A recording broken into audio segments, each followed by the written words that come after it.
Hi yaleyo yindlu ya xiyimbeleri Benny Mayengani the President.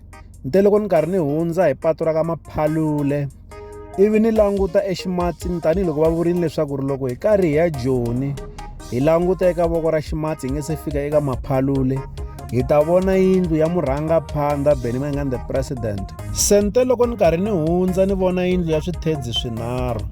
Benny Mayengani the President se va hi kombile ndlela hikokwala ka Benny Mayengani the President.